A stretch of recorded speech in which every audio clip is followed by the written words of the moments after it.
Let's go. All right, hello everybody, back to the Back Hustle Time, episode 12. This is the No way. segment. I know, I didn't believe. I am the LEGO Zora right here. I am Bgoldbricks. And I am Hylian Bricks. And you're watching the Podcast of Time, episode 12, Christmas edition. What is the first Explosions! Whoa, big explosions. Whoa! Wait, is there an actual explosion outside? Because I just heard a loud boom. Yeah, they're like on the Wait, screen. oh my god. I see children dying. Wow, this is crazy. Oh, wow. Oh my god. Wait, Zora in the future editing this, put that clip of Patrick going, "Dud bomb!" Put that there, that would be funny. Okay, look, let me say something. I think it might be funnier for us to just leave in you asking me to, and then not actually. Yeah, you'll get a very sternly worded message if you do that. No, I'm scared. Okay, just stand there. What is the first topic of interest? Okay, well, we want to start with last episode. Last episode we did talk about various things, including which, by the way, thanks for positive feedback on the last episode. A few people who commented. Yes, thank you very much. Oh wait, very much appreciated. I just remembered something that I think I got a comment that was directed from Octane Thermoplastic, I believe. No, wait, that one guy, the one British LEGO Legend of Zelda YouTuber. Yes, that's so funny, by the way, Hylian Bricks, how you just like did the thing that they do in TV shows where somebody like says a name and then somebody else says, "Oh, you mean," and then lists off all of his attributes for the audience. That was really good. Anyway. Where he was like, and it was a question that like I sort of understood, but I didn't actually understand. He said, he said this really, very well thought out, and very interestingly worded, message, which I was like at first going to respond to, but then I just didn't exactly understand it.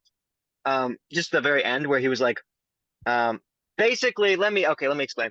So, we had this conversation last time about, whether or not there was going to be LEGO Legend of Zelda playsets. I believe sort of how it went was, Hylian Bricks, you kind of explained your position on it, and also therein Octane Thermoplastic's position, which I had seen, and I sort of said, and I don't exactly know exactly what I said, but sort of the idea was I thought that there was more of a chance than you did that they would make it, and there was specific things. Should I read the whole message that he sent?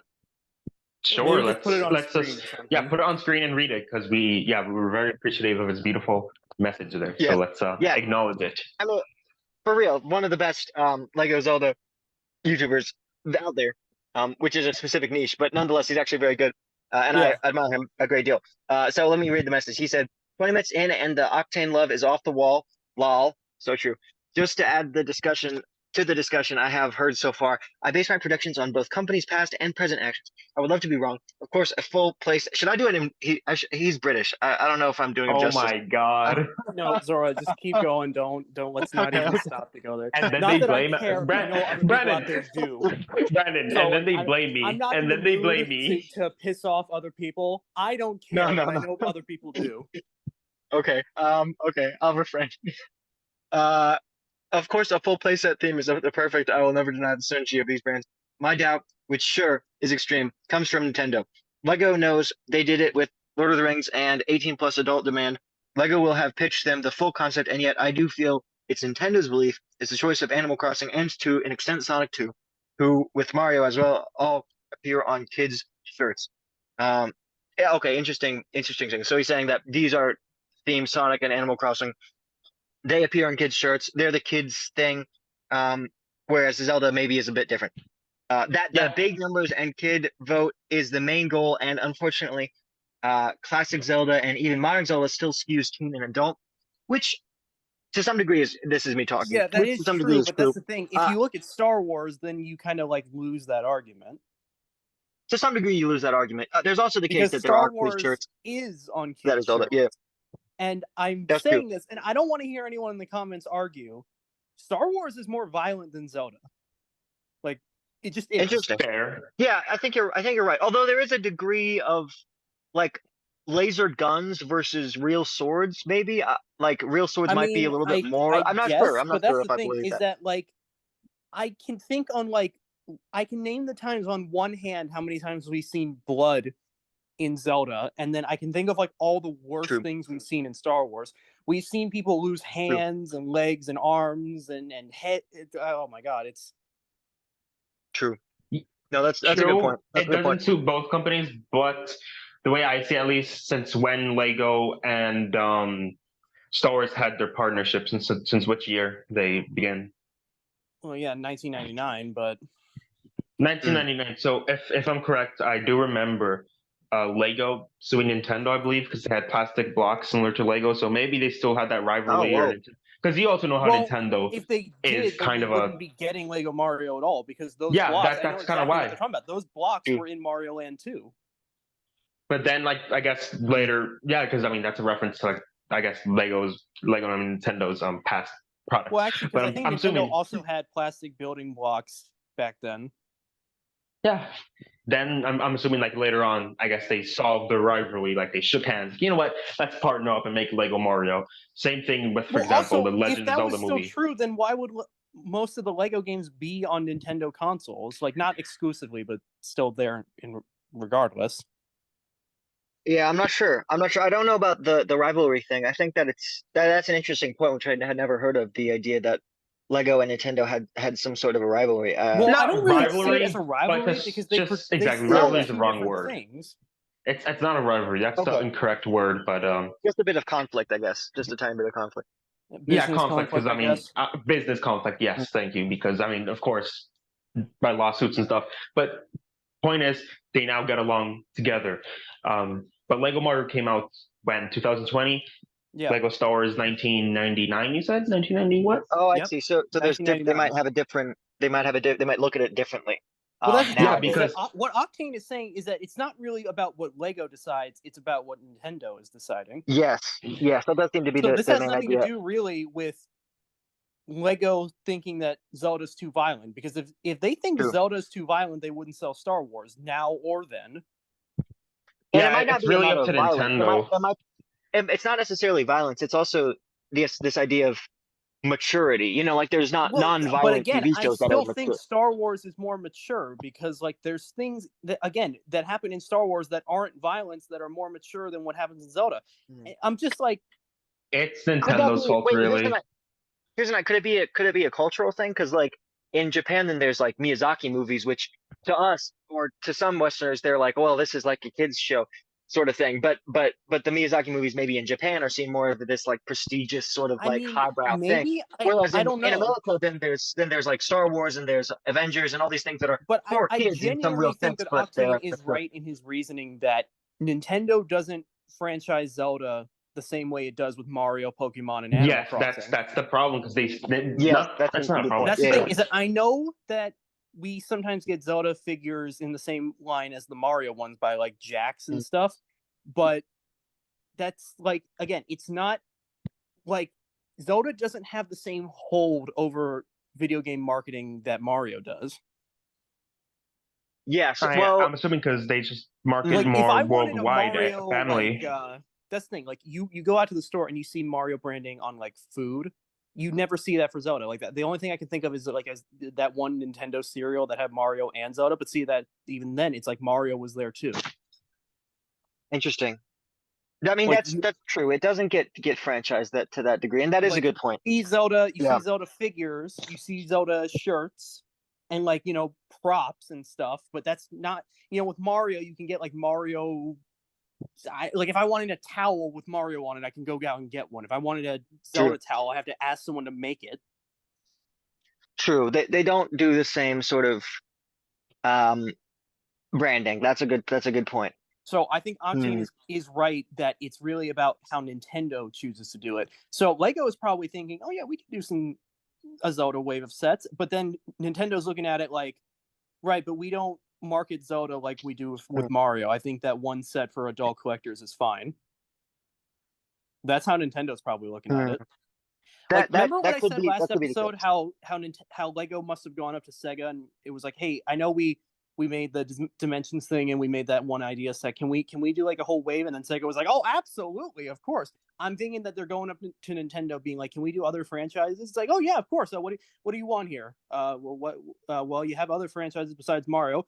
Here, do Animal Crossing. That's great for the kids. But what about Zelda? Zelda's pretty popular. I'm sure it's more popular than Animal Crossing. But no. Within Zelda, what people want of Lego, I mean, I guess we are the number one history of this.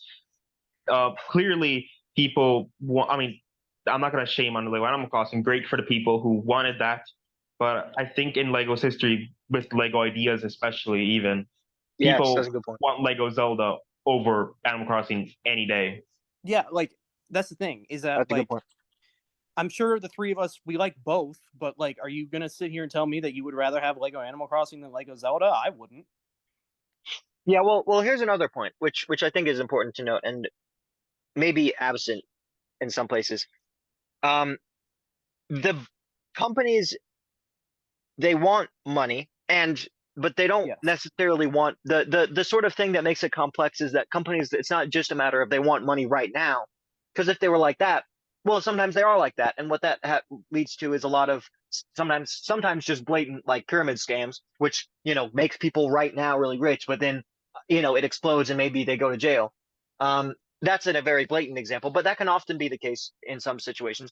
Then there's this way of you want to make money now and for as long as you possibly can, which is where the idea of trust, kind of comes into play, where like company is like, okay, well, this is going to cost us money in the short term, like product recalls and stuff like that. But in the long term, it's going to build trust, and then it's going to be able to sustain our company for longer. So those are the question in terms of like, where do you stand? When do you value getting money now or for in perpetuity? So Nintendo, you're right that Lego Zelda has been something that's been clearly indicated as super valuable. And that's why they're making at least one set.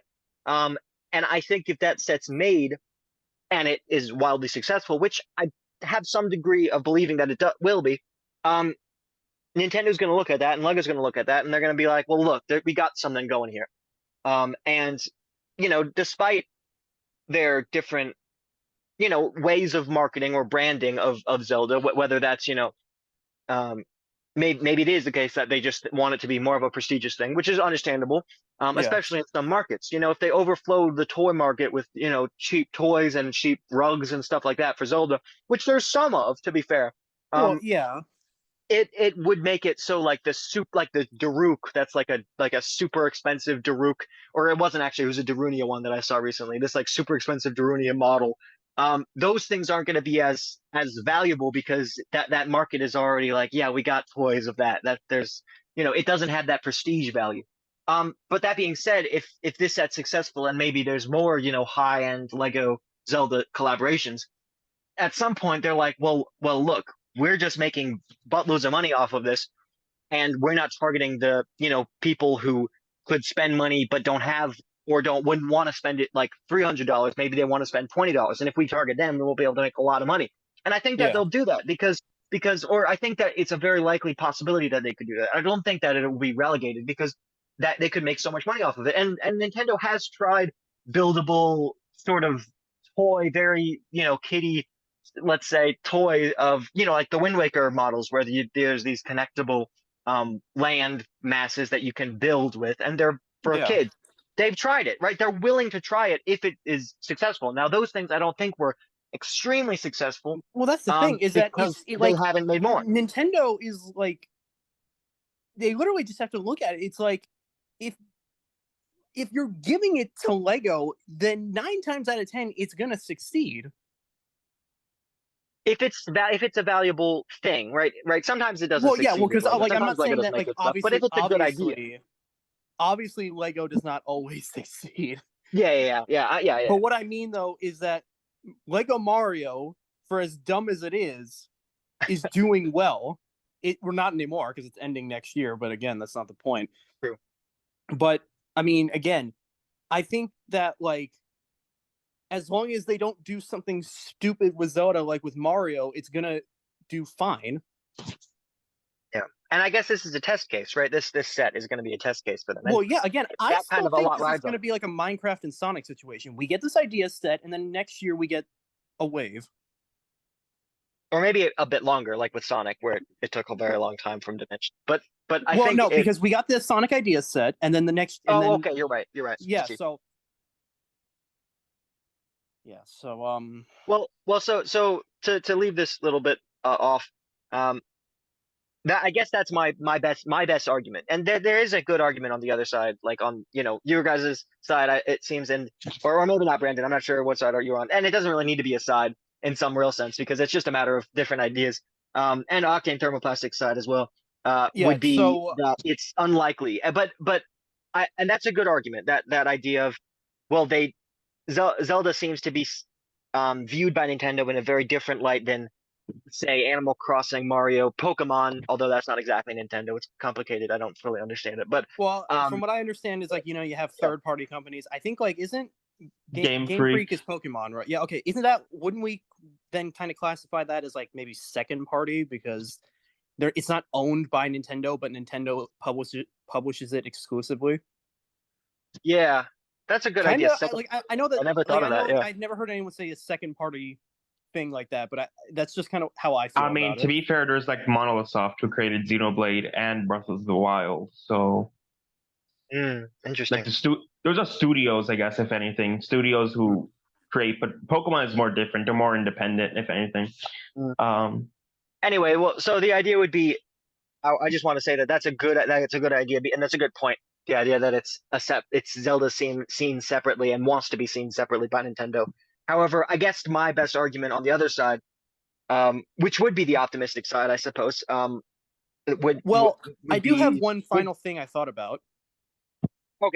Okay. Well, let me finish the thought off real quick, if you would. So my best argument would just be, if Nintendo and LEGO see it as very successful as an IP, LEGO Zelda things, then they would probably experiment more. They probably, let's say, depending on how it goes, they could make more idea sets. If Nintendo's dead set on making it a prestigious thing, or not idea sets, but like prestigious big LEGO sets is what I mean. Yes. But I think eventually, it's very possible that they would do something cheaper. Maybe not full on like, you get polybags every year, but like, something cheaper. That would be my best argument for the other side. But we'll see. I mean, yeah, we'll see. Only time can tell. All right. What were you gonna say? So I think that when you said that something like Zelda wants to be separate, maybe it's like Nintendo wants Zelda to be in the same vein as like Xenoblade and Fire Emblem, where it's like, yeah, kids can play these games too, but it's like mainly meant for older people. It's like maybe it's like that. Where yes, but I guess Zelda's just more mainstream than those two games. Well, of course, Fire Emblem's more mainstream in Japan, but so that's what I'm thinking. I think that like, Zelda is not going to appeal to. Well, nothing's going to appeal to everyone, but like Mario is so you can literally just be like, oh yeah, I don't like video games, but I'm sure I could play this Mario game. And then but then you look at Zelda and it's like, that's a commitment right there. You play Breath of the Wild or Tears of the Kingdom. That is like, you need to commit to that. I can turn on Mario and then like, I can play it for 5 minutes and then turn it off. If I play Breath of the Wild, I'm playing for like 2 hours, then maybe turning it off, but maybe not. Well, that's an interesting idea. Although, yeah. Yeah, so it mainly just comes down to that. I think that like Zelda is like, since it's more complicated than Mario, it appeals to less people than Mario can. So again, it really just comes back to that whole thing. It's really how Nintendo is choosing to do it, not really LEGO. It's kind of the opposite of the Mario sets.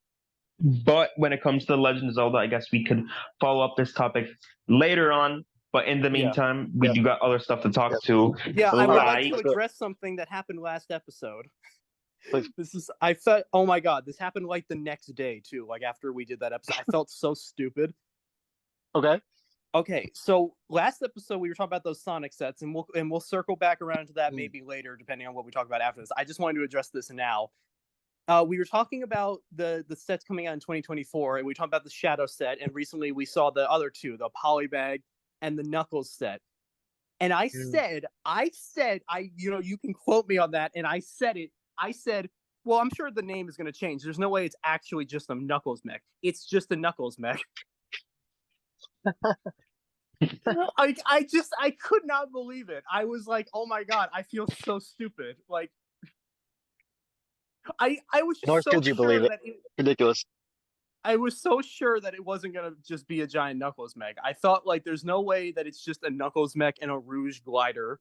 But no, it's a Knuckles mech, a Rouge glider, and the Master Emerald, which I'm very thankful the Master Emerald is there, don't get me wrong. Oh yeah, what a great thing. Yeah. It's like, are you kidding?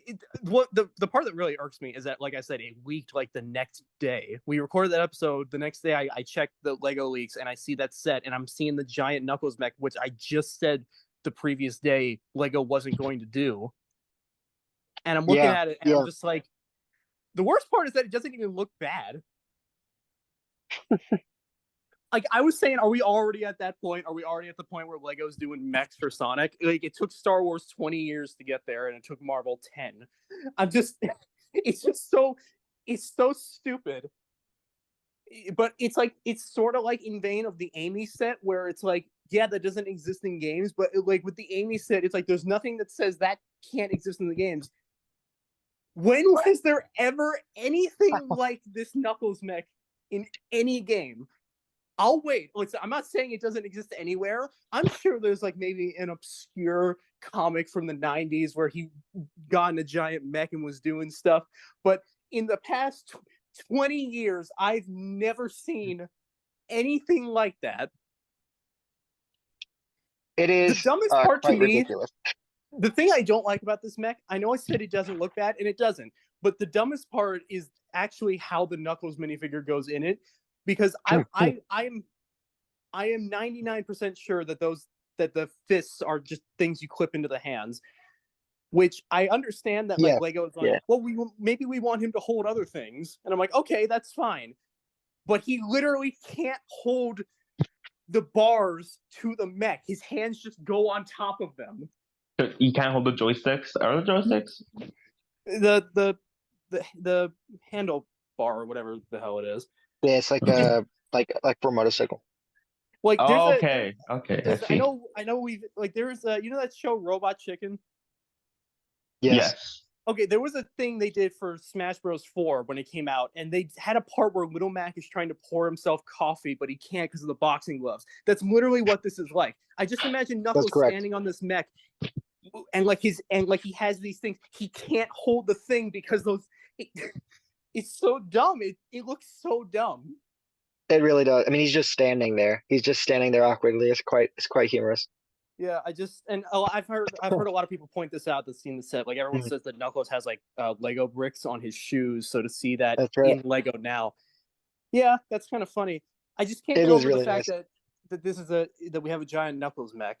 It's like, maybe what if what I would have done? Listen, keep the Rouge glider, because I kind of like that idea. Kind of not though, because like I said last episode, she can fly.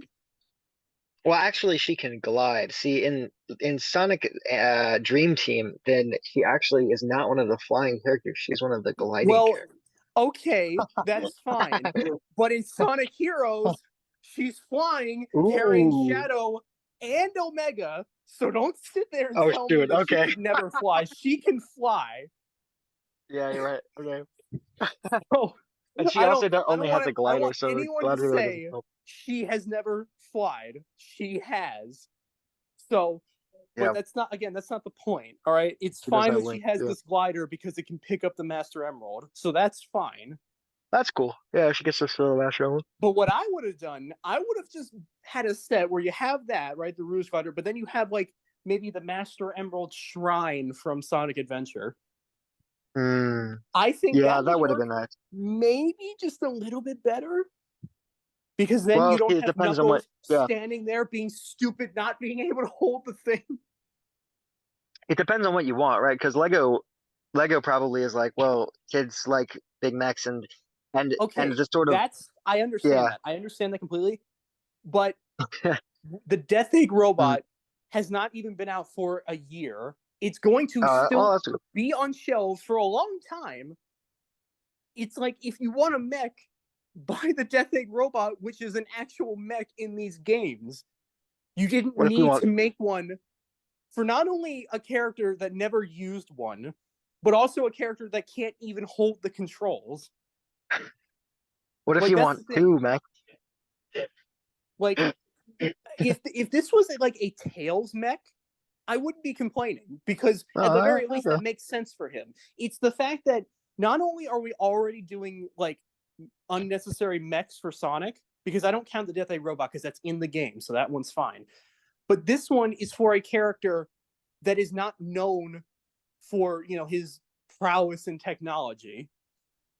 If this was a Tails mech, at least it would make sense. I'm looking at this Knuckles mech, and I'm just like, you put the whole thing, he can't hold it aside. It's like, but he doesn't need it. He can glide, and yes, he glides, not flies. So I'm just saying, if any character doesn't need this thing, it's him. I don't understand. Yeah, no, it's crazy. I mean, it's a crazy thing. Yeah, it's interesting. Crazy toyetic moments where it's like doesn't make any sense except for maybe kids like it. I mean, and it's I've been possible. going off on this thing for a few minutes now. I'm still gonna buy it as soon as I can. Yeah, me too. You know, Brandon, another thing that we did kind of talk about last time, and I do want to bring this up, is the fake Lego world, because recently I was gifted a fake Link figure. Yeah, the ones that you see everywhere on like almost every Lego Legend of Zelda stop motion, aside from Hyrule Champion, of course. But that's beside the point. I recently was gifted one by my lovely sister, so if she's watching this, thank you. But this is the thing. What do you say? Just very kind. It's very kind of her. Yeah, but this is what the true problem comes. So it's the Ocarina of Time like Link figure, very cool. And I will say this: I am very surprised by how actually good the printing looks. Okay, now there is some blind spots where if you like in between the legs, it's almost 360 printing, but in between the legs, it's maybe a bit faded. It almost looks dual molded, but it's not. It's a very intense print in the back for the boots, which is very nice. I would say that. Now, again, the issue here for me was the items. It comes with a Sheikah Slate 2x1, 1x2 tile with print. Very beautiful piece. I'm 100% confident I will be using that now forward on for my own Sheikah Slate within my Breath of the Wild characters. Now, the Hylian shield is a problem because it looks too bulky. Now, realistically, if you're talking about a real Lego Hylian shield, I'm expecting it to be the regular shield piece with the printing, no new mold. Well, I think that's really dumb. I really hope they don't do that. I wouldn't be mad. It's the most realistic thing. I just think they'll. I mean, I wouldn't be mad either because I have those Hylian shield pieces. So if Lego does that, I'm just gonna give it that. So hey, that's cool. But my problem with the shield is it looks bulky.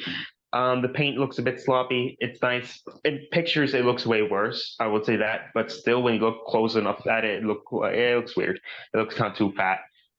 Now, this is the true gem of this figure, and it's the Master Sword piece. It is beautiful. Now, the guard, the handle, the pommel, it is blue. The blade is silver. Awesome. But now here comes the issue, right? Should I use this from now forward because I got this quote unquote perfect Master Sword? So well, I mean, use it until the Zelda set comes out. The great sword, but here's the problem, right? So I have this perfect Master Sword for my perfect Breath of the Wild Link purist, but what about the shield? I'm gonna have a non-perfect shield because I dislike the shield that came with the Link figure. Why do you dislike an issue? Like I said, it just looks bulky. The paint job looks sloppy.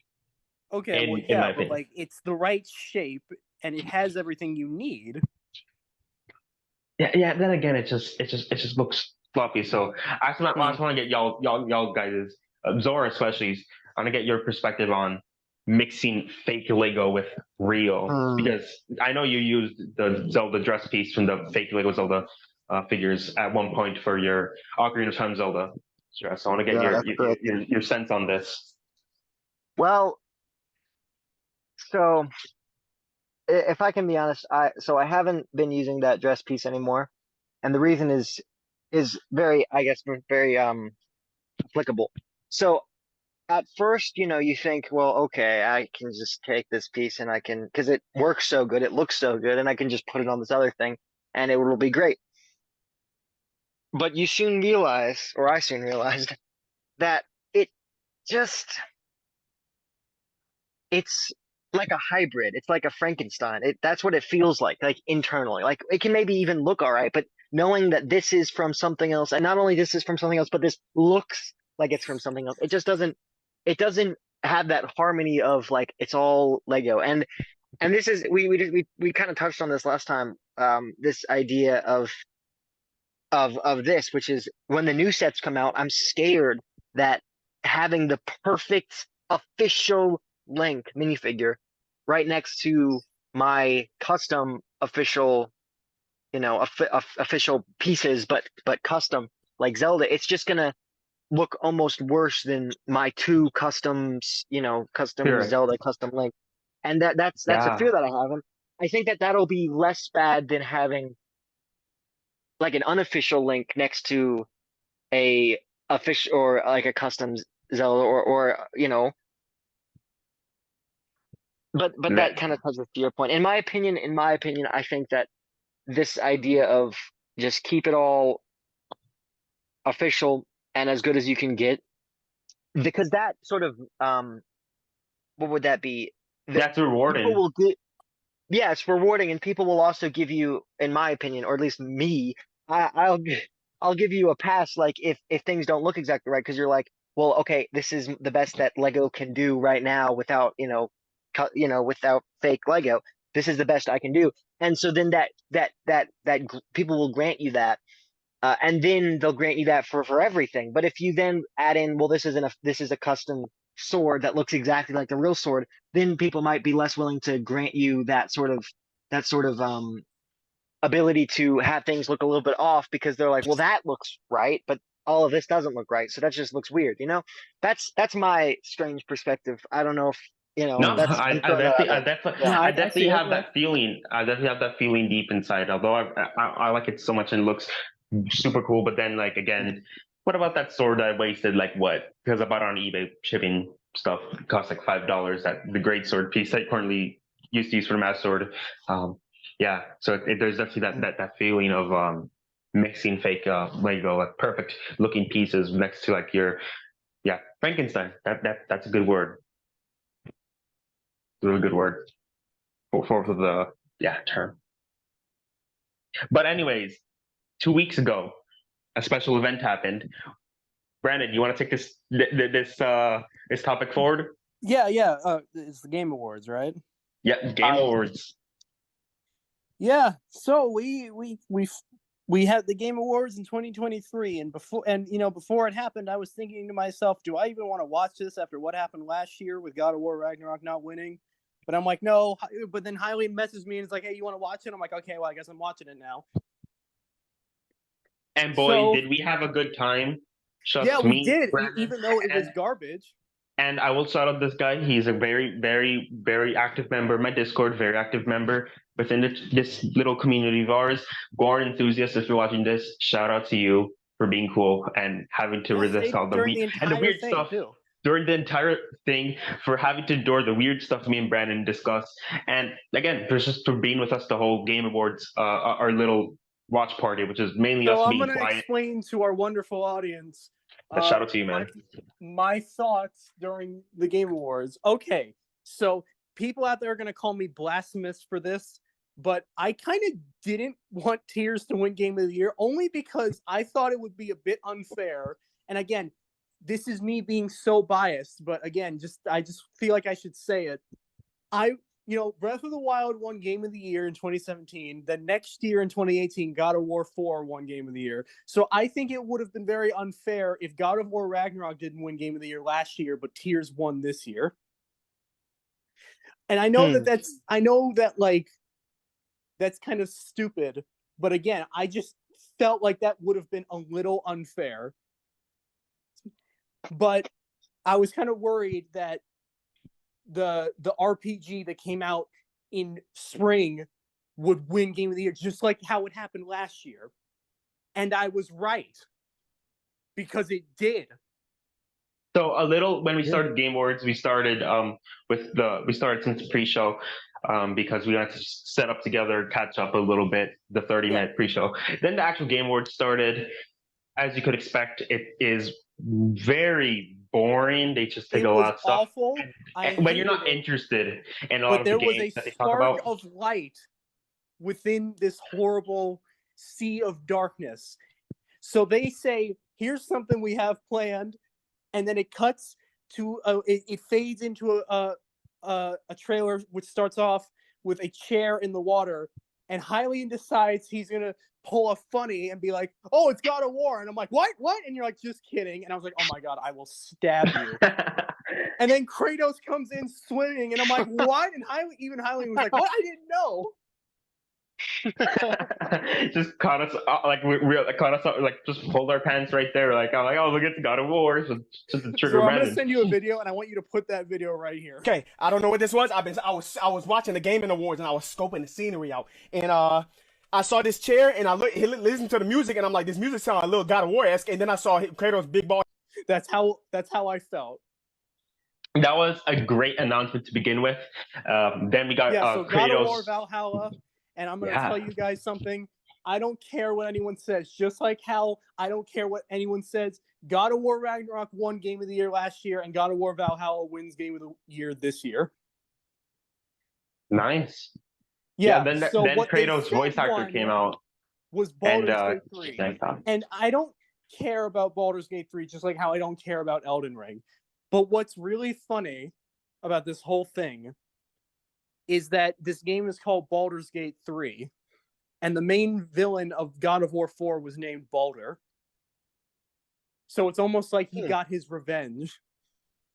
That's actually very cool. Yeah, I like that. So another interesting thing that happened. There's something that we're not discussing because it's not really true, but we heard it and we're like, oh, that's funny. The host got a bit wild. That's all I'll say. Oh, no. Yeah, I don't think we should discuss this one. I don't think we should discuss this one here. Yeah. But something that we should discuss is the joke that me and Brandon had. Because there's this one game. I don't know why, but the dude was mentioning Barney. Oh, okay. All right. So Hideo Kojima came there and he was announcing his new game, and the people in the trailer kept saying "Fear the Purple Dinosaur." So I said, "Oh, it's a Barney game."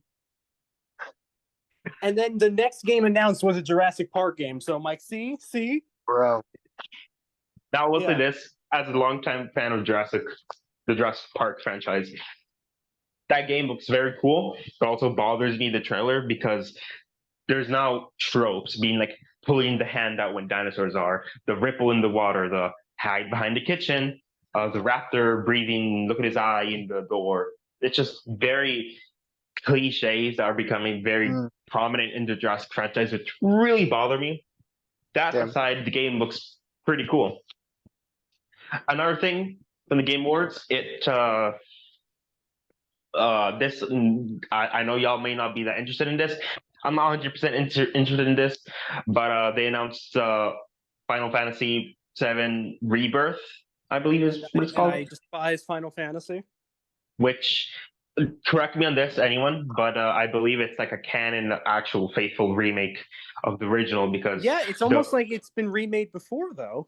Now I do want to give my 2 cents on this, because I know this rumor is kind of existed for always, but a lot of people are saying, oh my god, what if they make an Ocarina of Time remake from the ground up? They won't. See this thing, right? Because I see it the same way as you may see it as Final Fantasy, because, for example, we already had the 3DS but like that's the thing, is that like even if we didn't, Nintendo wouldn't. The 3DS thing is the best we're gonna get. Why do you think so? And I'm just seeing it from that perspective, because, don't get me wrong, again, I don't know 100% about Final Fantasy, but if they're trying to tell me something, is that they're milking the success of Final Fantasy VII, they're meat writing it to the extreme, because that's of course like the most successful Final Fantasy game, if I'm not incorrect. That's the most popular one, so of course that's let's capitalize over a successful game. Now, with Zelda, Ocarina of Time, for example, is the most popular Zelda game, we could say, at least, or the most iconic one. Yeah. So we already got a remake, and it was the exact game. So does it need a complete ground up remake? No, and that's Graphical the improvements? thing, is that Final Fantasy didn't either, let alone 2. Me personally, cool, great for the Final Fantasy fans. I'm very happy for you, but is it a cash grab? I'm not. It seems like a cash grab. But I'm not going to comment on that. That's not my place to comment. Let's what else comment on something else. That Tears only won one award. And it was the best award that it could have possibly won. Although, yes, it could have won music as well, but it won Best Action Adventure of the year, which is like, as I'm best looking as at it this year, gets. and then I'm looking at last year. It's so funny because last year Elden Ring won 4 things, including Game of the Year. Yet God of War Ragnarok won 10 things. So it's really like there were 2 games of the years, even though Ragnarok won. So this year it's the exact opposite. Tears of the Kingdom won 1 thing, and Alan Wake 2 and Baldur's Gate 3 got everything else. Spider-Man 2 didn't get a damn thing. And Mario Wonder got Best Family Game, and that's it. Pikmin 4, I believe, also got a Best Strategy, which Nintendo. Which is good. I'm very happy for them. They took 3 crowns there. Which Best Action Adventure Game is as close as you get to the actual game of the year. And this one really got me. Pizza Tower didn't win Best Debut Indie Game. Like that one really got to me. That was the only thing it was nominated for. Pizza Tower didn't win a single thing. It was nominated for 1 thing, and it didn't even win that thing. That is the biggest injustice of this entire thing. What should have they have won? I mean, I don't even know about the game. I'm gonna be honest. Well, all right. I don't really know like what else it could have won, but I just feel like it could have been nominated for other things. It was nominated for 1 thing and 1 thing only, and it didn't win that thing. I just feel like I don't know. Maybe it could have won something. Yeah. I don't know. And again, Spider-Man 2 though, nothing. It was nominated for so much and it won nothing. No, Spider-Man does kind of shame me because, for me at least personally, it said if Tears of the Kingdom was not going to win, I'm rooting for Spider-Man 2 because I've heard so much praise of the game. So I was like, if Tears of the Kingdom was not going to win, Mario Wonder was nominated for Game of the Year.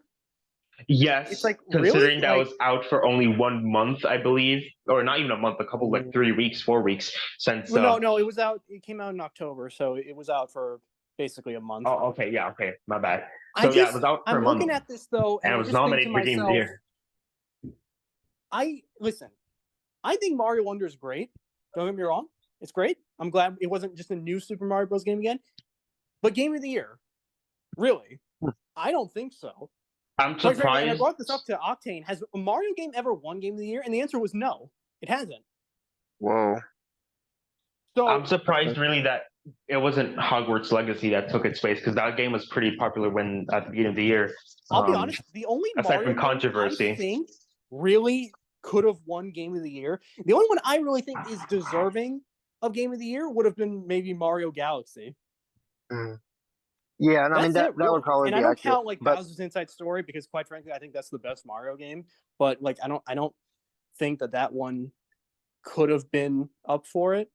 But I think that like Mario Galaxy could have. I don't know if it was nominated. Someone commented if it was nominated back in like 2007. But which game? Mario Galaxy. I don't think the Game Awards existed back then. No, they did. I think. But I know that, or no, wait, not just Mario Galaxy. I just remembered Super Mario Odyssey. Yeah, so that but one Breath too. of the Wild, and I know that one. I think that one was nominated back in 2017, but I know Breath won. Yeah, so, you're right. So I think like those 2 are the only ones who really should have been nominated, and they were. Well, I'm pretty sure for Mario Galaxy. The thing would be that it's really not about how good the game is individually. It's more so about the competition. You know, it's like if it's a game where like all this other stuff is released. I don't think that either of them. I don't think any of these Mario games should be winning Game of the Year. I'm just saying I think those ones are the only ones who should have been nominated. I don't think that Mario Wonder should have even been on the list. Every other game I can at least somewhat understand. I don't like Baldur's Gate 3. I really don't. But I at least understand why it's there. Same thing with Elden Ring. I don't like it one bit, but I understand at least why it's there. Yeah. Okay, that's fair enough. I understand why Alan Wake and Tears of the Kingdom and Spider-Man 2 are on this list. But what is Mario Wonder doing? It should not be there. That felt very out of place, if anything. But listen, it does. this is me, again, still a great game. Extremely biased. But if Pizza Tower was on the list, I wouldn't have said anything because at least that to me makes sense. Is Pizza Tower a mobile game or what? No, what is it? It's only on PC for now, at least. Okay. I just think that Pizza Tower at least has more ground to stand on if you want to say, oh yeah, that could have been in the running for Game of the Year. Because listen, everyone says the same thing when these RPGs that came out in spring win Game of the Year. It took the world by storm.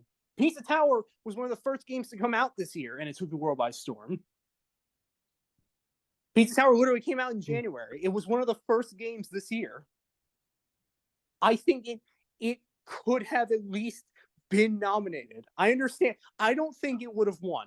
No way it would have won. But I think it should have been at least acknowledged. It's like, hey, yeah, this can be on the same league as these others. The thing is, I don't really think small titles like that are really accepted, if that makes sense. Because I know Among Us, at least back in 2020, that was a very popular game, and it wasn't nominated Game of the Year. It was in the Game Awards as like best.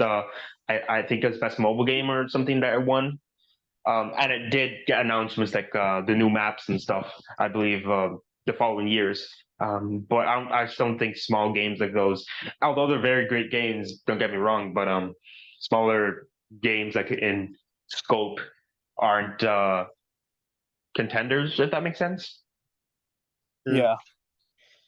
Well, all in all. Well, another thing that's very good about the Game Awards, which is my favorite part, at least, aside from Tears of the Kingdom, taking that beautiful trophy and seeing Eiji Aonuma wearing the champion's tunic underneath his vest. Very, very good man. Very good man. Same with the producer or director. Don't get me wrong. Yeah, director of Breath of the Wild. There is something else that I like, but I'll let you go first.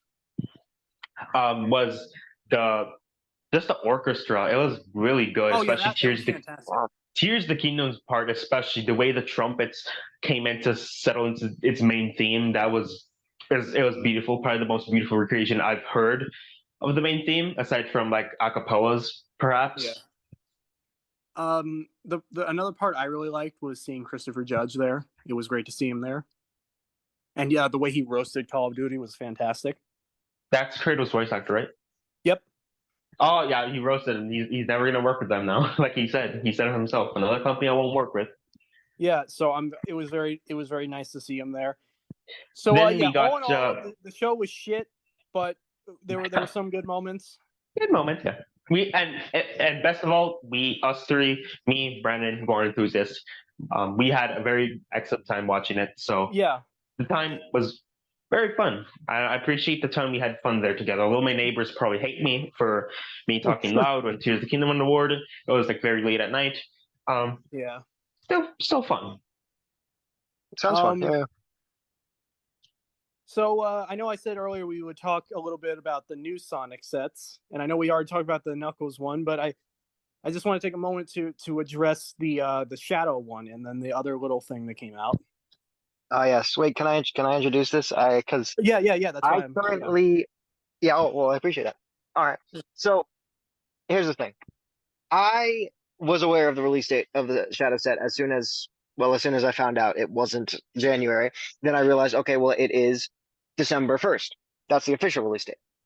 Right. And of course, from my experience, back in the day with Disney series, the first Disney series, trying to get it on release day, it doesn't really happen, right? Like, especially near me, the Walmarts, they don't get them then. Targets don't get them then. Maybe the Lego store gets them then, but then they're always already sold out. Anyway, so I waited like 2 weeks before I, stopped in. And I checked all the Walmarts around me, and there was one that it was in stock. It was a bit out of the way, the Walmart. So I drove all the way out there, and I was very excited because, I'd been dreaming about Sonic Legos for like since I was literally 5. And then, when we got the official Sonic sets, and that was insane. And then Shadow, one of the most important characters. So I got there into the store, and I walked to the Lego aisle, and it wasn't there.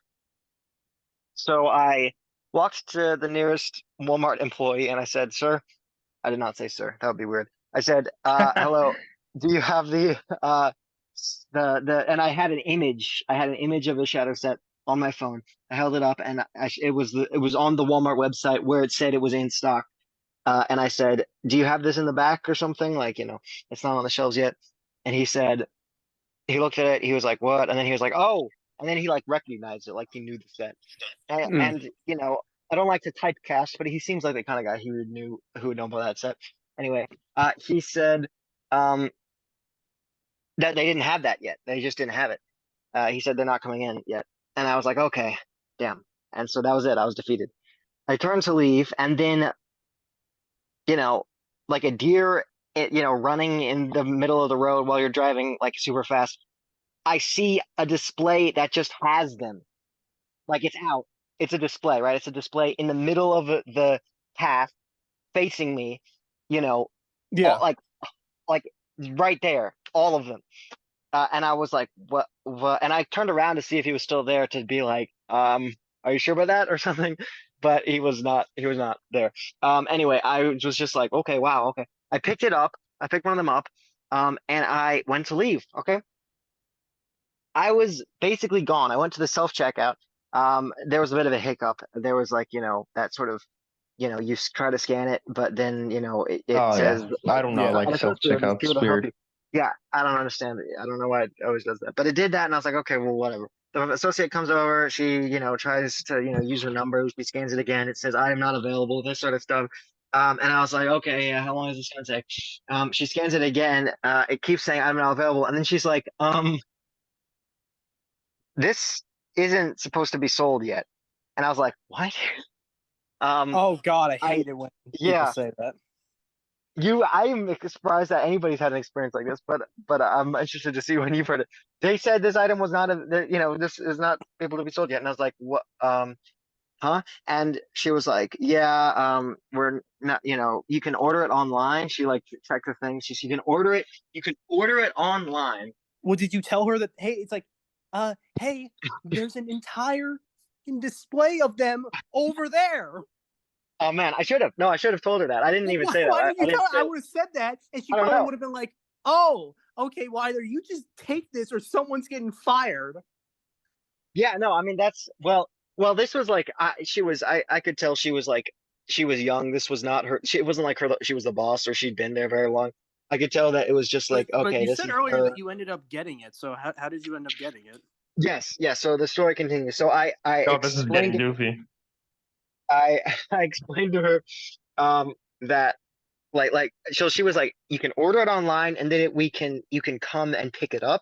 And I was like, so could I just stand over there and then order it and then I could have it now?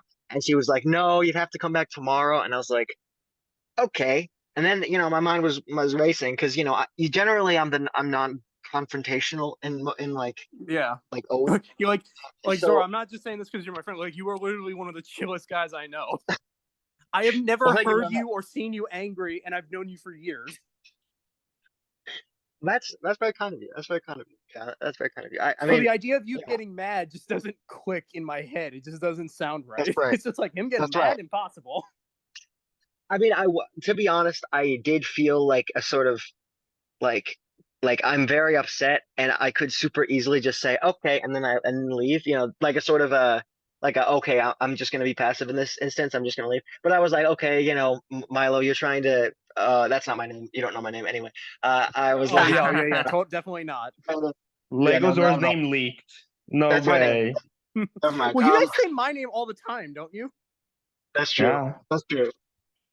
Fair enough. Anyway, Yeah, what's your name, Hylian? Even we though I just already didn't know it. But I was like, okay, let me try a little bit at least, and I was like, okay, how about I go onto the website, I order it right now, and then I just take it right now, and then you can go into the back where there's deliveries, and you can write a note, and you can say, just don't deliver it. He's got it. That seems like it is completely not. There would be absolutely no problem whatsoever Yeah, like with that. shit. Yeah, and she was like, "No, sorry, we can't do that." And I was so tempted in that moment to be like, I could just say why. I could just ask why and just see where it leads because there's really no reason. There's no really no reason, right? I understand, and then, but I didn't say why. I just said, "Okay, thank you for your help," and then I gave it back to. I literally, it was in my hand. I handed it back to her. It was like she was taking my soul away. I was like, Oh man, why? I wouldn't have it. Like you are much I more patient than I am. Yeah, I mean See, it I actually would have kind of done something very, messed up my very day. different. You want to know what I would have done? What would you have done? Violence. You'll go with violence. No, no, come on, man. Listen, I know I'm joking. Listen, I would not hit a woman unless said woman was a furry. Kidding. Not really though. I would have been. I've been dealing with this. It's like, okay, so what you're saying is that even though there's an entire display, which I know you didn't say that to her, but I'm just, I would have brought that up. If she still said no after that, it's like, oh, I understand. Hey, what's that guy doing over there? And she like looks over there, and then she looks back. I'm not there anymore because I can grab. No, No, I'm kidding. All right. I would That just- part I'm genuinely kidding. I would not steal it.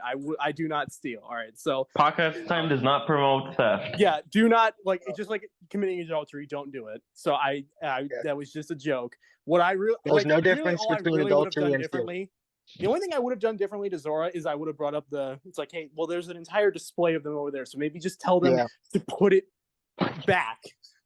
Yeah, yeah. I mean, that's probably what she maybe would have did. I'm not sure because she realized like it. She never asked, which is kind of weird, but I feel like understood that I didn't just like I didn't go into the back and take it out. I mean, like I imagine I don't actually know what her thought process was. I feel like, to be honest, so I did some meditating on this, like some real like journaling, because it kind of messed up my day. Because my day was like, it's like sort of the same vibe you get when you go into like a DMV. I don't know if you've been in DMVs yet, but Oh it's like, yeah, it's awful. Yeah. It's awful. it's like they want you to be unhappy. Like I don't understand it. Yeah, it's but- like but it listen, wasn't it's like I know exactly you're that, though. doing your job, but you're also it's like you're also being a bitch. Like, come on, man. Yeah.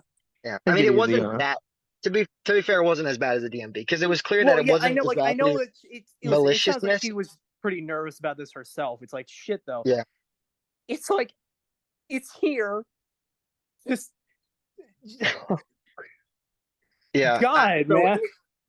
I think what I came to understand was because generally the only thing that upsets me is when people are just acting wrong. And I Yeah. think that's right. Maybe that's a bit selfish for me to say. Maybe I'm more cruel than that. But generally, I that's what I notice. I notice like, okay, wow, I'm actually feeling this upset, like heart racing feeling. And the only thing that I usually get that from is when somebody's not being what they could be, I guess. And so what I realized was I think what the issue was there's probably some corporate structure that is very it's not very nuanced, and then but it's not just that, because then it trickles down, and then she as a acting body, as a customer service person, has kind of become desensitized to allowing herself to just be griffed by that. And I think what would have been good, what the right thing would have been, like, and this would have been challenging, this would have been brave, but what she could have done would be to probably do something like what I said. And or what she could have done is just like scan another set that costs the same amount and then let me take that one and then leave the other one. There's a lot of ways you could go get around this. And then all she would have to do is go up to her manager and say, hey, by the way, this might seem weird, but this is the situation and this is how I addressed it. And I'm pretty sure they just can't because it's protocol. It's sad. Well, you're right, but you're right. It's protocol. Well, Gotta keep their jobs. You're right. I mean, that would be the concern, and that's why I say it would have been a very brave thing to do. But I think it would have been probably the right thing to do, because that if she said that to her manager and her manager wasn't a tyrant, which I think most managers aren't tyrants. Like I work for a company and the manager isn't a tyrant. Like he's just a guy who he does have protocol and he has all these things, and yet his goal is still like the honest thing, which would be customer service. Like let's actually provide service to the customer. And so I think what the manager would have done in that situation, if he was good, which he maybe is, probably is to some degree, would have been like, hey, you addressed the situation in a way that made the customer extremely happy. And so good on you. Maybe this is how we address it in the future. I mean, because the error wasn't with her exactly. The biggest error would have been putting out the set early, right? That would have been the error. And so that's the error. But when that error happens, then making the error of saying, hey, don't give me money and don't buy our product. That's maybe not a good error. Maybe the two errors don't make a right, you know? But at the end of the day, we gotta know. I mean, it's Walmart. It's a corporate, big business. So like, I mean, I can't really expect much. It's sad. It's like really sad, but I cannot expect much. Yeah. No, understandable. I mean, it's not like I could. I'm offering this as like this would have been the real right way to do it, even though I don't expect it in some real sense. Like I understand it, and really the thing to do now is, I have a customer service job right now. I work at a theater.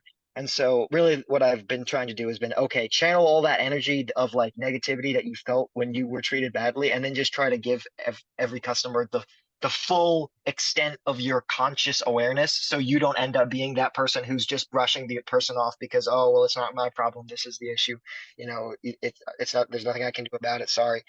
Just trying to be the person who says, actually, I'm going to try to make your service experience very good, so you don't feel like you're just a product that's being pushed around. But anyway, but I did end up getting it just because a few days later I went to a Walmart and they had it, so it really wasn't that wasn't really the issue, just getting it itself. It's just the negative experience. But I got it, and it's a really amazing set. Anyway, glad to hear it. So, also another thing I messed up last episode is I said Speed Highway was from Sonic Adventure 2. I messed up. It's from Sonic Adventure 1. Oops. Oh, yeah. So I know I keep saying a third set, and some of you out there are probably wondering, what third set? There's a Shadow set and a Knuckles and Rouge set. What third set are you talking about? Okay, it's not a set. It's just a polybag, but it's oh yeah. It's basically the enemy, the monkey enemy. I think it's called Coconut or something. Yeah. Like a robot monkey. It's a polybag with that thing. It's great. I really like it. I'm just glad that we didn't have to wait until next summer to get more sets. I'm very glad about that. But and I really like the idea of polybag. Oh yeah, me too. I definitely think we should get more Badnik polybags. That would be great. Yeah, that would be great to see. Just an army, that would be amazing. I also think that since we talked about all three sets basically at this point, that we should take the rest of the segment to maybe theorize what the next wave, summer 2024, what sets could that be? I'm excited for this. Good question. I think maybe there's going to be one wave before we get the Super Sonic, maybe Super Shadow as well in that wave. Maybe? There might be one wave. But because it seems like the obvious thing. I don't know. All the sets in this first wave, and there are 6 Chaos Emeralds. Ooh, really? I looked back and forth trying to see if there were 7. No, there are 6. But then I realized if you look very closely at the Knuckles set, there are smaller jewels in the Master Emerald, and they're the color that we're missing. Okay. Oh, wait, no, they're not. Wait. No? I completely just messed that up. I literally thought I had something there. No, they're not. I just realized we're missing the red one, and they're not in the Knuckles set. Unless they are, maybe it's in the mech or something. My point is that we need the final Chaos Emerald. So I'm looking at this now that I realize the mistake I just made. I'm thinking that the Supersonic minifigure, because they have to include a Chaos, at least one with a Supersonic. There's no way that they're not going to include him with at least one. Ooh, so wait, I have an idea. What? My idea would just be they're going to release the one more Chaos Emerald in one set, and then after that, or maybe doing the same way, if they're going to release Supersonic with all the Chaos Emeralds. I feel like that's what they're going to do. I mean, maybe I would think of it as Lego's looking at it like, okay, the kids have 6 Chaos Emeralds. Now they buy this set with Supersonic, and he has the 7th. Yeah, I mean that I feel like that's possible as well. I'm not sure. So I want to think about what would a set with Supersonic be, because there are a lot of choices. I don't want to say that it would be another starter set, because then they'd have to come up with a new gimmick. Maybe like a launcher. I know there's already a launcher, but like one that makes him fly. Maybe they could bring back the super jumpers or something. I can imagine a set with Supersonic and Super Shadow. I doubt Super Silver, but I could imagine that too. I do think that if they keep going on, if this lasts more than like 1 or 2 waves, they're going to do Super Shadow at least. Though maybe not. Maybe not. Maybe they're going to focus more on different characters. Like I do think that Silver will be soon. Well, you need a Supersonic eventually. Like if we're gonna get one super, it's gonna be Supersonic. Yeah, Supersonic's like the only locked-in character who like is like for sure if they're gonna make more sets with new minifigures. Which is there not is one other right? locked in. There has to be one other locked in, and it's Metal Sonic. Metal Sonic, yeah. I think like, Metal Sonic. I think Metal Sonic is less locked in than Super Sonic. Yeah. But I think it's locked in. All they have to do is just reuse the Shadow head. That's all they have to do. For Super Sonic, that's true. Although I was looking at the Shadow head. They could do a Supersonic with the Shadow head, but I mean the fact that they've done a Shadow head instead of just reusing Sonic's head, I don't know. They might do a new head for Supersonic. I'm not sure. Well, yeah, because I haven't really like they don't. Yeah. I'm trying to think of like I really cannot imagine what set Supersonic would be in though. Like I don't want to just say a set with Chaos in it, because I really don't see them doing Chaos this soon. I feel like that's more of a last resort kind of thing. Well, you make a good point. Although thinking, your suggestion of possibly Chaos, Chaos, the big Chaos. What's his name? Chaos 5, something like that. Perfect Chaos. Perfect Chaos. Right. Okay, cool. Perfect Chaos seems like the only good choice for Supersonic.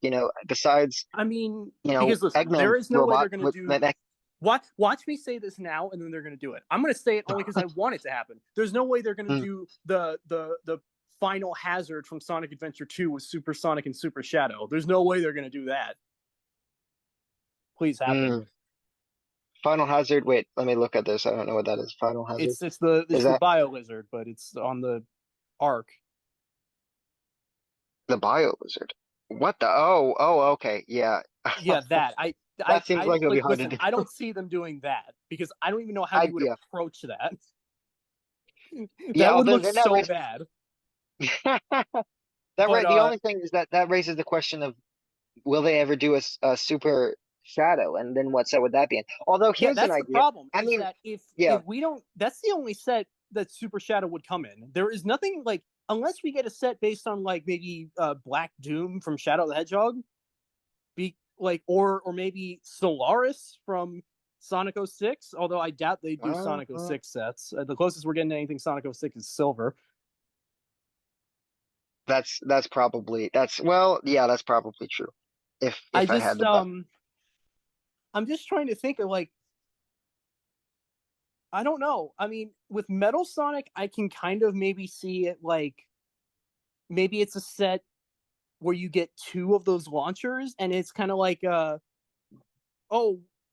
people can do this, and then it's a race to the end. That's actually not a bad idea. You the way you say it sounds like it's ridiculous, but it's almost. Well, I'm only saying that because it would kind of be like, it would kind of be one of those sets. I feel like that would actually be like one of the worst sellers of this theme, only because I imagine that if LEGO went that angle with it, it would just be 2 launchers and then shit for them to run into. That's it. We're not getting like any landscape with that. We're just getting 2 launchers, 2 spear things, and just objects for them to run into, maybe like a ramp or something. That's it. We wouldn't get extra stuff like we got in the Speed Spear Challenge set. We wouldn't get like a boom, like we wouldn't get like a DJ table, an umbrella and stuff. Yeah. People are saying the only other thing, the chaotics. Wow. Again, I don't see that happening this early.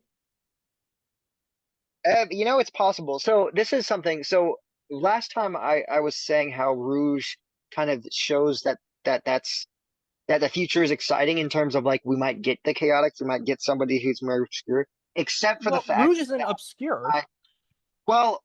She's obscure compared to even Silver. Like I think she's below Silver in terms of obscurity. All right, true, but that's the thing. The chaotics, like, I think like you have not been able to play as them since Sonic Heroes, and that game is almost older than me. That's true. Now this is kind of where that goes. So the thing is that I just watched a video on Sonic Dream Team, and it looks like they're kind of pushing Rouge as like another important character in general, like in terms of Knuckles, Tails, Sonic, Amy, and Cream, I believe, are the main characters of Sonic Dream Team, which is like a very new Sonic game. Cream is a bit out there in terms of obscurity, but it also looks like what was it? The new Sonic TV show as well is also pushing Rouge as like another primary main character, which is nice, I guess, but it's concerning because then that shows that it's not like Lego's going out there in terms of the characters. It's just that, Sega's pushing Rouge as a main character. And so maybe that's why Lego's doing it. Maybe we'll get a Lego Cream and Cheese. That would be very exciting. Oh, here's something. Well, I definitely think that the Chow are coming, quickly. I think the Chow are very important. I think they're going to jump, which is very exciting. Really. Yeah. I'm trying to think like what else. Because I don't know if they would like start reusing characters again. Because I kind of feel Sonic is one for sure. They'll definitely reuse him in a couple sets. I'm trying to think again. Maybe because, variants with different expressions. I think the Summer Wave, like let's just say each Summer Wave has 5 sets. Maybe they would 5 sets a lot. I'm not gonna lie. I feel like that's almost hard to believe. So that's what I would want. Well, Harry Potter, it was kind of the same thing where each Summer Wave has a bunch of sets. Although I think Harry Potter's a bit more. Like Harry Potter's a bit bigger in terms of their market than Lego. Maybe. I'm just trying to think like what else? Like what other maybe Cream? Yeah, Cream I think would be one if they did that. Although the idea of if they do Cream, then they do Chow, and if they do I hope, maybe Lego would be crazy, but if they do Cream, let's say they do Chow because that seems very likely. And if they do Chow, it might make sense to do Chaos. Like that may make sense as like a sort of like this is Wave's plot. Like this Wave's plot, you get maybe different versions of Chaos. Now, of course, Lego's going really crazy with the whole Sonic Wave because, and I was just thinking about this, the new set with Knuckles, it's a mech set. Like it's just a classic Lego mech like that you get in Ninjago and like you get in all these other things. Yeah. And then you get, basically the Friends line with the Amy set. And then you get this, like, the sort of gamified version with all these spinning parts. They're really going crazy. I think that they almost don't know what they're doing. Like, they have a bunch of ideas, but they're like, there's no one thing that they're doing. And so the idea that maybe they do, like, more sets with, like, the chaotic or the chaos versions, that's possible, although maybe not. Maybe they'll find one thing and they'll I'm going to ask you, and then, like, I'm not, like, trying to be, like, sarcastic. I'm genuinely curious how you would approach this. How would you go about making Perfect Chaos in an affordable set? Like if this was like a UCS style set, of course Perfect Chaos could work, but I feel like that's too big for a set. Even if it was like $100, it's like it's literally just going to be Perfect Chaos. Then it's nothing else except you have Supersonic and then you have the Perfect Chaos build. That's it. Yeah, that's a good point. Now, they could downscale it, of course, to some degree. I think that that's possible and likely. I almost feel like they wouldn't go with Perfect Chaos then, that they would do a different Chaos form and still include Supersonic anyway. Well, I think it's if they do this idea, then they would make multiple versions. Like they might make like a small chaos for like a, I don't know, very small set, and then they make different sizes versions. Though maybe that's a crazy idea. Maybe that's like too much. Maybe they're gonna go more the, sort of let's do Green Hill Zone again sort of thing, which is possible, and maybe like I'm not sure. Maybe. I mean, I almost feel like if they were going to keep doing Green Hill Zone, watch them do it anyway. It would have bled into this new wave, which it kind of does with the That's possible. polybag. That's true as well. But well, they are going. It looks like they're sort of going the Sonic Adventure. Now I think they're kind of saying that they got like one strategy might be too much. I'm not gonna lie. I mean, it took years for us to get Harry Potter. Like it took basically its entire length for us to get Harry Potter sets that were like, this is this scene from Harry Potter, right? Before it was like, okay, this is Hogwarts. These are the minifigures. Child Harry is the same as adult Harry in all the sets up until very recently. And so the idea that maybe they're going like a wave thing, that might be too much to presume, especially early on.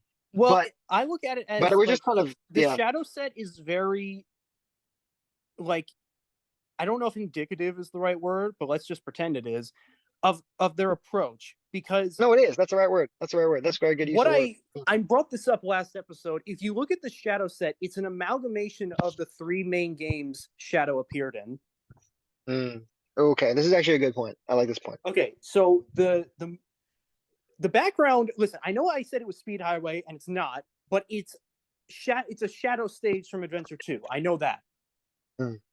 And then the tube he breaks out of, that's Sonic Heroes. I don't want to hear anyone say it. That is Sonic Heroes. And then the motorcycle is from Shadow the Hedgehog. So I'm just saying that's probably their approach. It's whatever the hell we can scramble from each game and just make it look right. Because when have you ever seen a test tube that also has a roadblock arm thing attached to it in the middle of a highway? That's a very rare sight. Right, but do you see my point? Is like, but we're only questioning it now because we're really looking at it. But we weren't questioning it until now, and we've known about this set for like 2 months. This is a very good point, because then you see it as well. Yeah. Go on. So I'm just saying, and again, I did actually bring this up last episode. The Death Egg robot is in Green Hill Zone. That only happens in Sonic Mania. I'm just saying is that whatever their approach is, it seems to be like we're just trying to make it as functional and as cool looking as we can. We're not doing 100% accuracy in location. Just as long as we have something that looks right, we got it. Yeah, and there's another thing we can glean from that as well. Because you see the Shadow set, and we all call it the Shadow set. It comes with Shadow and stuff that is pertinent to Shadow that you could use together with a Shadow thing. And then you can also look at the Knuckles and Rouge set, and it's like you get, okay, Knuckles and Rouge, okay, good. And then you get a Knuckles mech and a Rouge glider. So it seems like they're going the direction, which is kind of maybe the obvious direction, which is kind of, so which is the minifigures are the selling point, which seems to be the case nowadays. Like, and Lego's aware of it, it seems like. And so you get the minifigure that people want, and then you put it in a set that just kind of is the minifigure. And so right, but also maybe, when you said, and I know you were kind of like loosely saying this, but just saying that they don't know what they're doing, I don't think so, because I think if they didn't know what they were doing, they wouldn't have like included the Master Emerald in the Knuckles set. And I know that's a very minor thing, but if they didn't know what they were doing, they would have just left it as the mech and the glider. They wouldn't have thought to include this thing, because mind you, the game developers themselves will just drag Knuckles into a game without mention of the Master Emerald. So if Lego remembers, hey, this guy's supposed to be guarding this huge ass emerald, then at the very least, they're not going about this randomly. I just think that but I feel like they don't want to make everything completely accurate to every single thing. They just want it to be kind of like generalized. Yeah, well, so I do see your point with the Master Emerald. But they That is- remember that's a to good point. include certain things so it's not completely wrong and stupid. So Yeah, well, in I the don't. shadow Yeah, set, in the shadow set, they include, the motorcycle. And I know that Lego probably would have wanted to just include the motorcycle, but it's like, but they also remember, hey, he broke out of this tube, or things like that. So I just think, and then with this Knuckles set, you have this mech, which Lego's obsessed with these mechs, and you have this glider. That would have been enough, but they're like, no, we need to include the Master Emerald because then they're fighting over nothing. So they're thinking about this. That's a good point as well. But it's also like the little things that they did in the first wave, all these hangout spots in areas that they shouldn't be.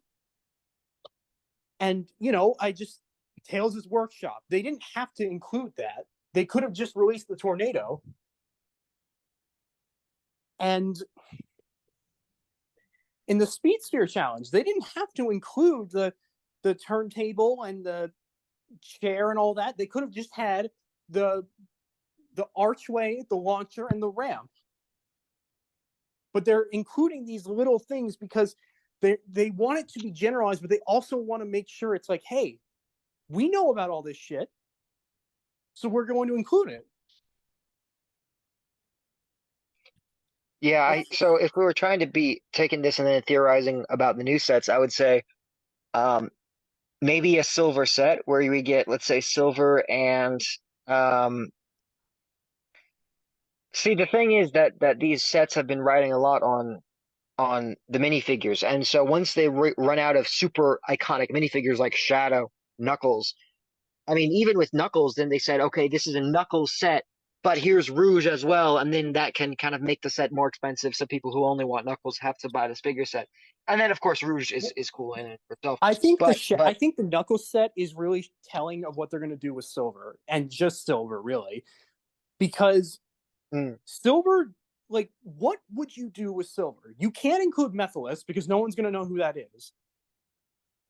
Only Sonic fans know who Mephiles is. True. Maybe Silver and another, like maybe and like a different expression of Sonic. I can only imagine Silver and Blaze. Oh, well, so, but then you get, yeah, okay. How I would go about it is it's Silver and Blaze, you include some enemies, and then you have like a play feature where you can use, like, have blocks be thrown because of Silver's telekinesis and all that. But what I imagine Lego would do, more than likely another mech, maybe just like, I don't know, but like, that's the really difficult part, is that, like, you're right about one thing, they are a bit all over the place with this theme, so you'll never know, like, what they're going to do. There is no, like, there's no form other than all these sets are being rounded up and generalized. Yeah. Okay, well, I think that might be enough on that topic. Oh yeah, because we're kind of running out of time. Yeah, a little bit. What else? Well, here comes the clickbait of the video. The clickbait that I told that for people viewing, I told these guys, I think they're 0% aware of this topic, of the big Legend of Zelda controversy there is at the moment. We got to talk about that. All right, this is going to be the rest of the video, guys. We're talking about how people hate Tears of the Kingdom all of a sudden. This is, and by the way, we are not going to try to spoil. We're going to be very precautious with what we say. No gameplay, no story spoilers. But I will say some just generalizing things. That, for example, sword fighting. That's very basic. I think Tears of the Kingdom sword fighting. No way. That's not a spoiler. Okay, we all saw that coming. Okay, so basically, this has happened ever since Tears of the Kingdom has been out. Like a couple, because even with with Age of Calamity, it did not happen. For example, Age of Calamity, Hyrule Warriors Age of Calamity, one of my favorite games because I just love Breath of the Wild's universe. And seeing another game in that universe with the champions again made me love them all again. Very cool game, in my opinion. Now, because of the time travel and the story, people suddenly dislike the game. Like, I dislike this game because there's time travel and it's not canon and this and this and this. And I want to mention all the plot points. And when you look at it, yes, age comedy has a lot of flaws in its story, but at the end of the day, it is still a very entertaining game. Tears of the Kingdom is beyond that, beyond what Breath of the Wild was. As Onuma stated, this is the finalized version of the game, hence why there will be no DLC to Tears of the Kingdom. It's like they maxed out what they could have done in this sandbox world. And a lot of people are just not happy with its story. And this has suddenly been very popular in these last a couple months. Starting with, I'm gonna call them out because I have no shame. Bandit Games, you made up 30, 50, I don't know how long it was. Don't get me wrong, I'm sorry. But made a whole rant about how you dislike this game. Because I will say this, now, in what ways could we think about this? No, but it kind of has to do with the game, so the warning's there. A lot of people say it retcons the whole Legend of Zelda. What? Yeah, I mean, a lot of people say.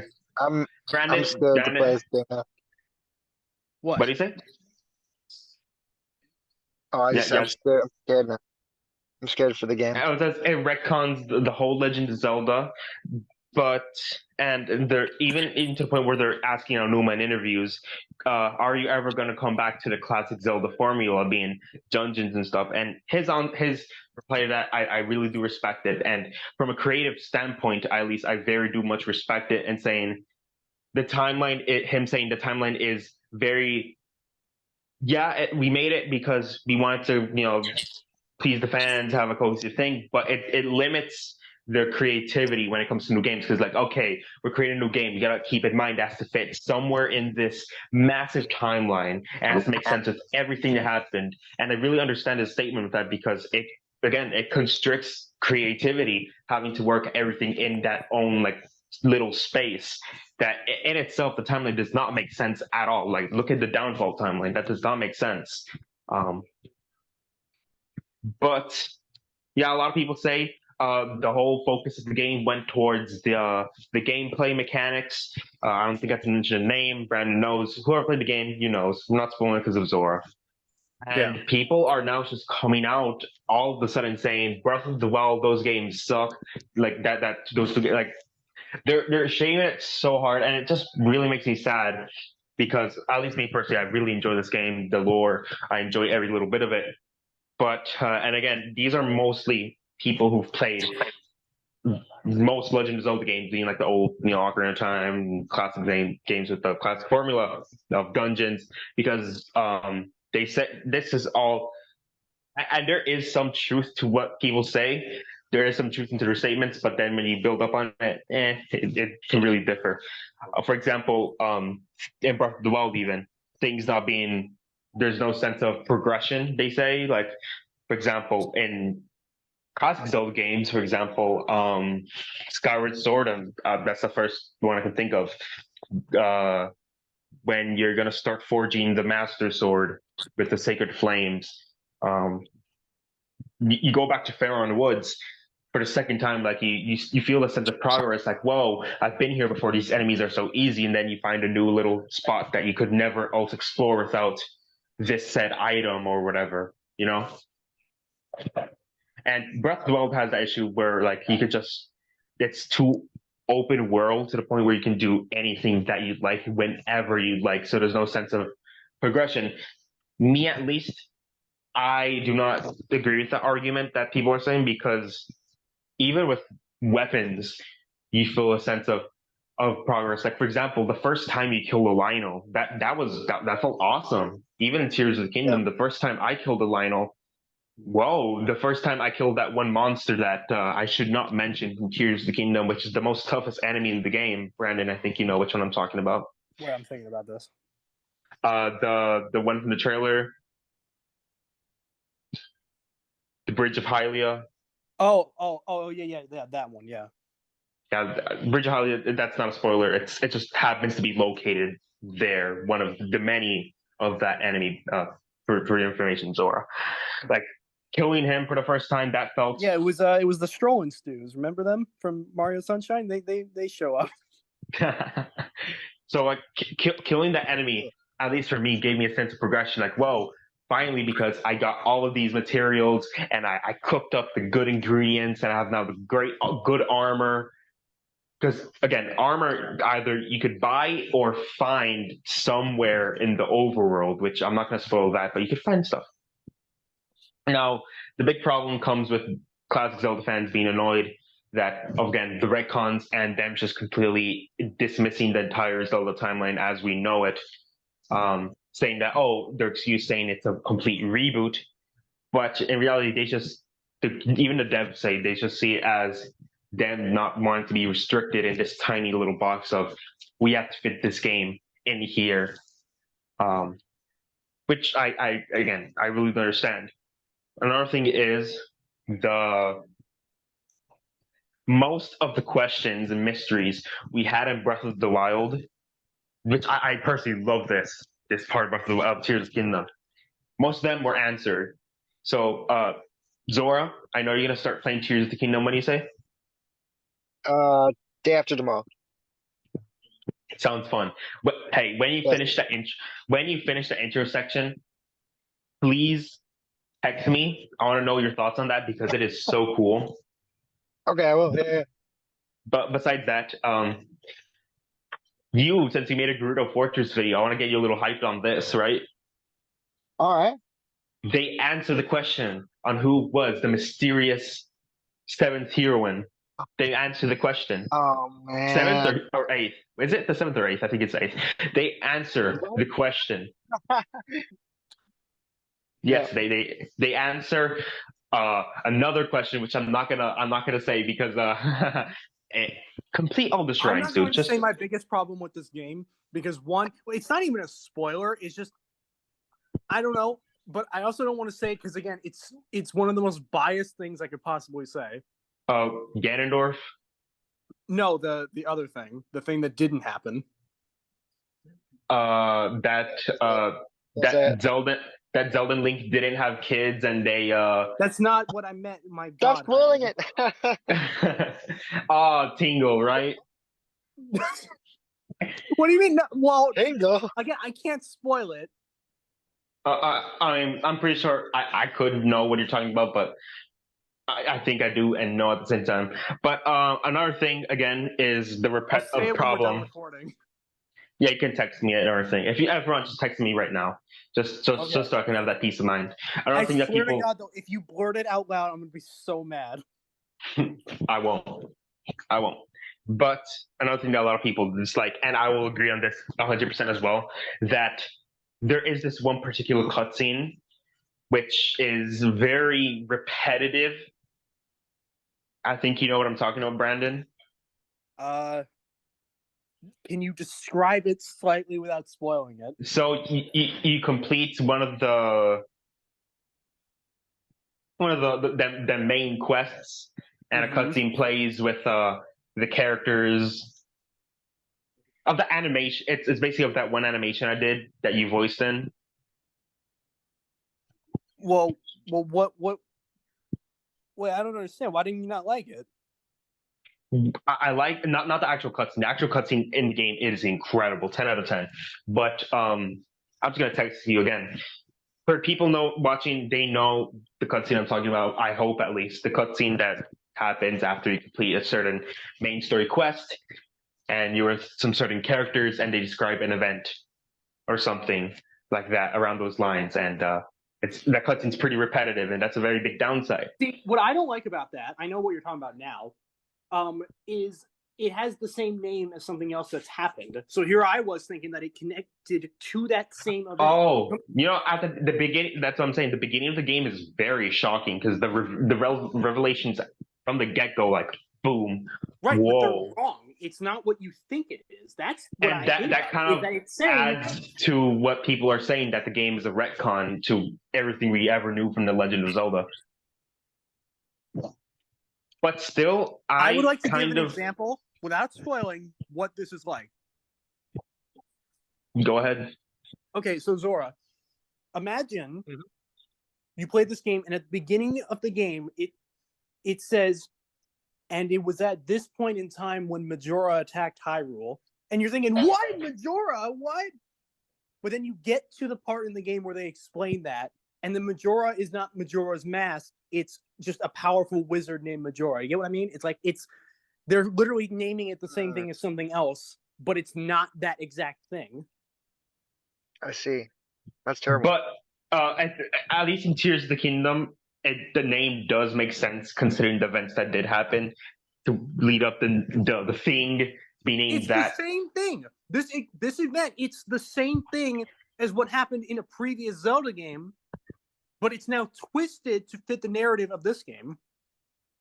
Yeah, and again, Tears of the Kingdom, me at least, I very much enjoyed the game. Gameplay mechanics are very, very just they're incredible. I cannot really express them enough.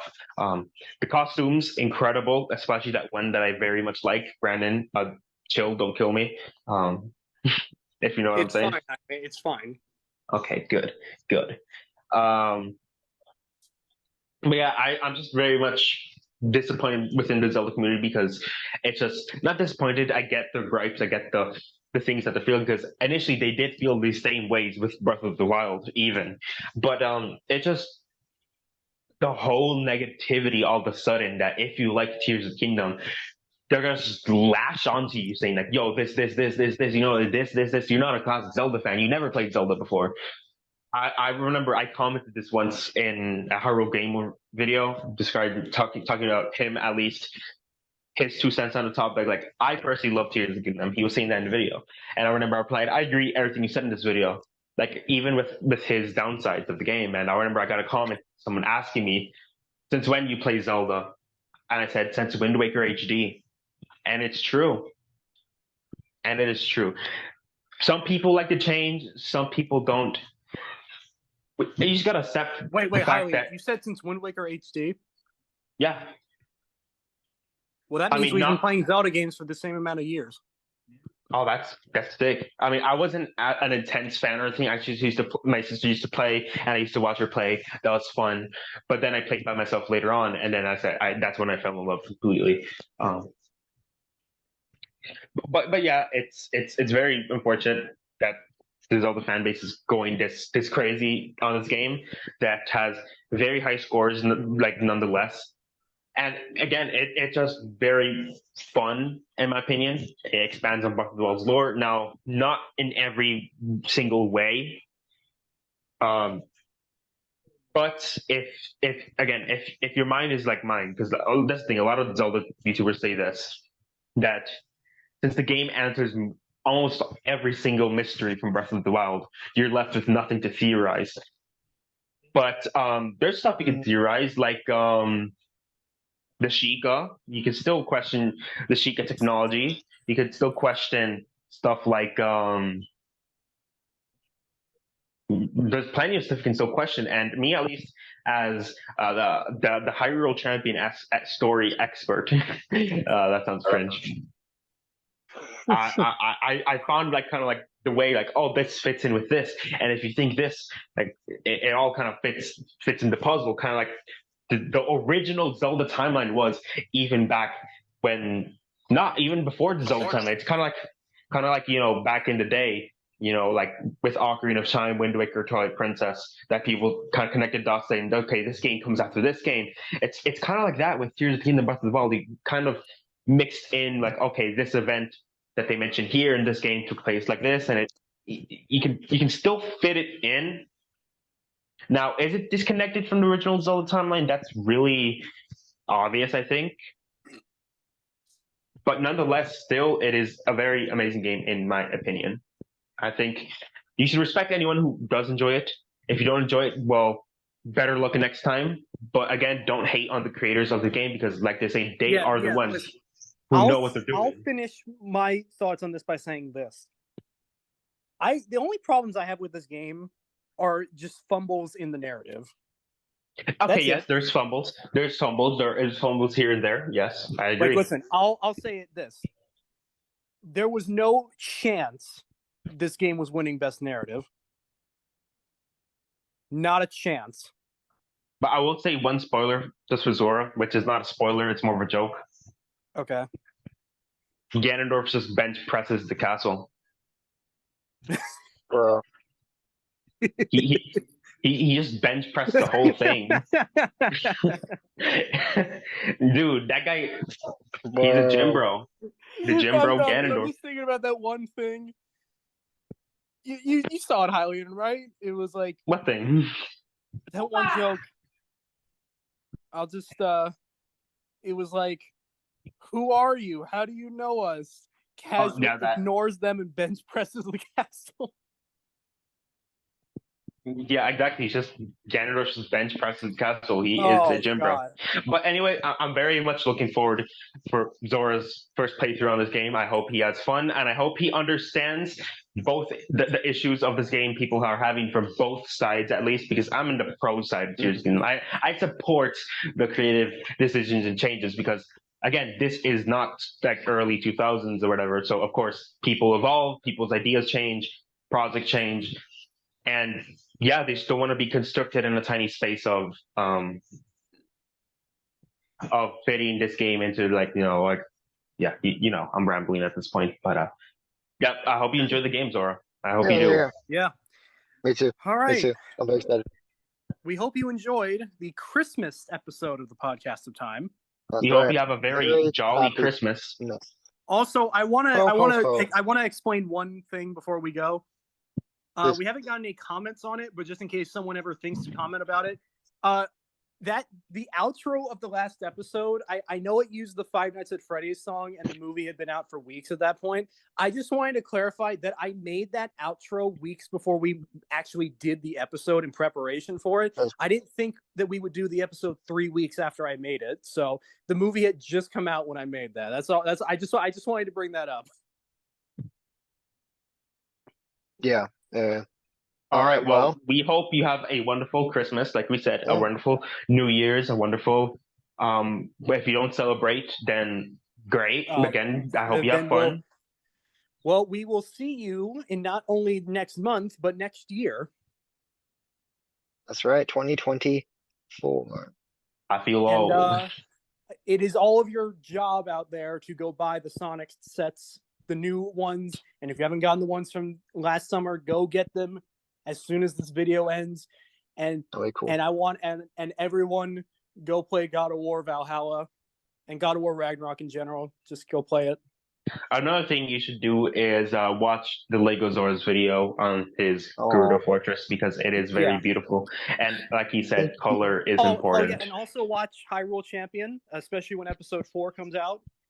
Pronto. And please watch the new episode of Golden Years that features Man in it.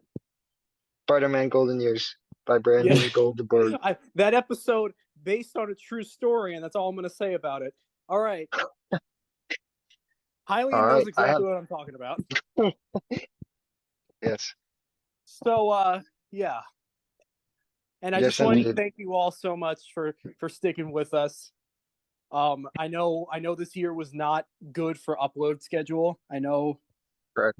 But expect new stuff coming next year because next year, again, I know it's very cliche, but New Year's, new resolutions, new ideas, new plans. So we should be all fresh enough. Episode, or whatever, like within the next 2 episodes, we're gonna have a big celebration for the retirement of the current Mario theme. Oh, come on. No, we're gonna celebrate that shit going.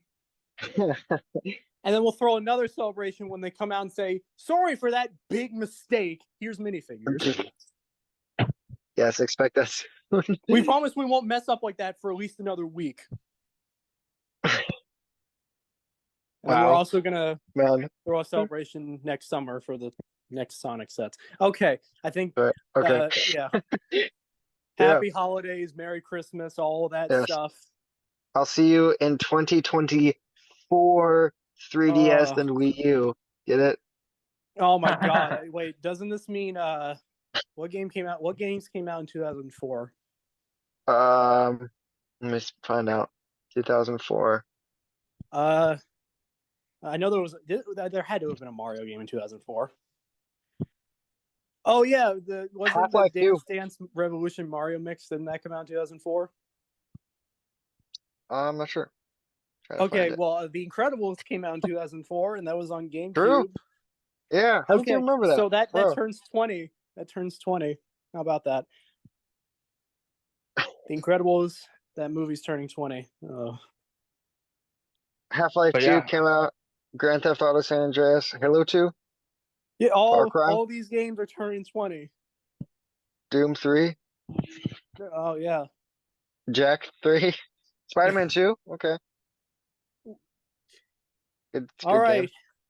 All right. Okay.